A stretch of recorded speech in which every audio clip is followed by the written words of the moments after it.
Breaking news right now, it is another in a series of blows for President Joe Biden. The commander-in-chief has tested positive for COVID during these crucial days trying to save his campaign.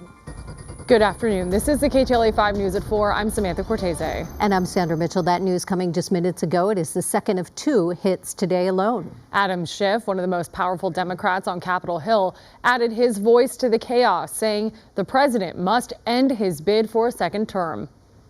Kimberly Chang tracking today's pivotal developments. He joins us live from the KTLA News Center with details. Hi, Kim. Hi, this is bad timing for the president. It will take him off the campaign trail at a time when he is trying to convince his own party that he's fit for the job and doing well. The president had to cancel a speaking engagement in Las Vegas today. Event organizers said he tested positive for COVID. This amid those calls for him to step aside. Meanwhile, the White House responded in a statement saying his symptoms are mild.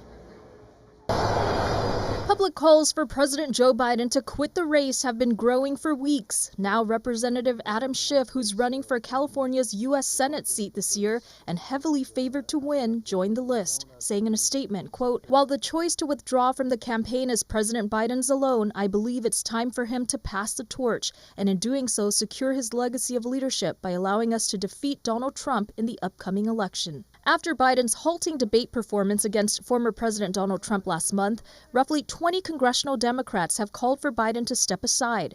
Loyola Law School professor Jessica Levinson believes the calls for Biden to quit are hurting public confidence. When you have prominent Democrats say he should step down, he should step aside, it means that people are not just processing their own feelings about whether or not he should step aside, but looking at people who have or will work with President Biden and seeing that they think the same thing. According to a new poll by the AP NORC Center for Public Affairs Research released Wednesday, nearly 2/3 of Democrats believe Biden should withdraw from the presidential race and let his party nominate a different candidate. Only 3 in 10 Democrats are extremely or very confident that he has the mental capability to serve effectively as president. If getting out there off of the teleprompter is helpful, then that would help stem the tide. Meaning, if seeing more of him will help, then that is a good way to quell these fears and say, I'm okay, I had a terrible night, it was a one-off, but I'm good to go. I know how to do this job. The president, who's insisted that he has no plans of dropping out, is pressing ahead in Battleground, Nevada. He arrived in Las Vegas Monday to hold a series of speeches and campaign community events. At this point, it's really up to President Biden and whether or not he thinks he can wait this out. The longer it goes, the closer we get to the convention, and then after the convention, the better it is for his case that it's just too difficult to bring somebody else in and that he's the one who can finish the job anyway.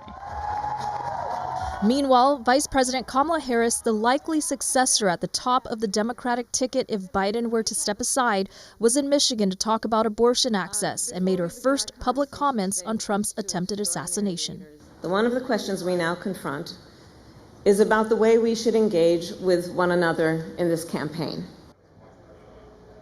Meanwhile, Democrats are aiming to hold a virtual vote to formally make President Biden their nominee, despite the growing calls for Biden to quit the race. The Democratic National Convention's Rules Committee is expected to discuss plans on Friday, and the virtual vote could happen in the first week of August ahead of the party's convention, which is about a month away. Reporting live in News Center, Kimberly Chang, KTLA 5 News.